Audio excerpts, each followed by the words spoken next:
Once, in a small village nestled between rolling green hills, there lived a man named Elias. Elias was not the wealthiest man in the village, nor the strongest, but he had a question that burned inside him day and night. How can I live a life of purpose? He saw others around him going through their days, working, eating, sleeping, but never seeming to ask why they did these things. Elias wanted more.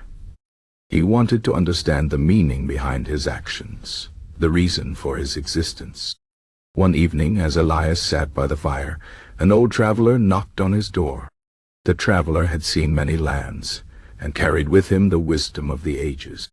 Elias welcomed him in and offered him bread and wine. As they sat together, Elias asked the question that had haunted him for so long. How can a man live a life of purpose?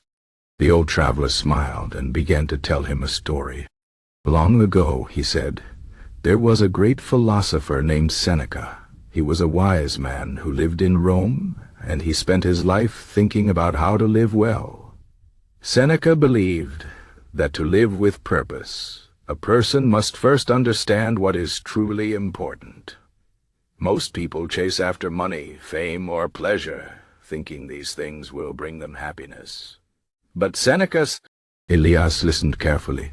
Then what should a person chase, he asked. The traveler leaned forward.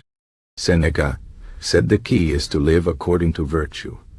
Virtue means being a good person, wise, brave, just, and disciplined. These are the things that last. If you build your life on virtue, you will never be lost because your actions will always have meaning. Elias frowned. But how do I know if I am living virtuously? The traveler nodded. Seneca gave advice on this. First, he said you must examine your life every day.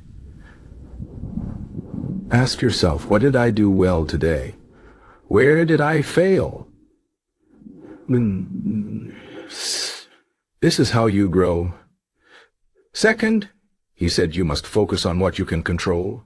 Many people waste their energy worrying about things they cannot change. The weather. Elias thought about this. So purpose comes from within? Yes, said the traveler. But there is more. Seneca also believed that life is short, and so we must not waste it. He wrote, "It is not that we have a short time to live, but that we waste much of it." Many people delay living. They say, "I will be happy when I have more money, when I find love, when I retire." But Seneca warned that Elias felt a weight lift from his shoulders. Then living with purpose means living each day with intention. The traveler smiled. Exactly. And there is one last piece. Seneca taught that we are part of something greater. We are not alone in this world. To live with purpose, we must serve others, contribute to our community, and leave the world better than we found it. A life lived only for oneself is a small life. But a life lived only for others, that is a life of true meaning. As the fire burned low, Elias felt a deep peace settle over him. He had his answer. To live a life of purpose, he would seek virtue, focus on what he could control, use his time wisely, and serve others. The next morning, the traveler was gone, but his words remained. Elias began to live differently. He no longer chased empty dreams. Instead, he worked each day to be a better man. He helped his neighbors, studied wisdom, and made sure his actions matched his values. Over time, the villagers noticed the change in Elias. They saw a man who was at peace, who lived with quiet strength.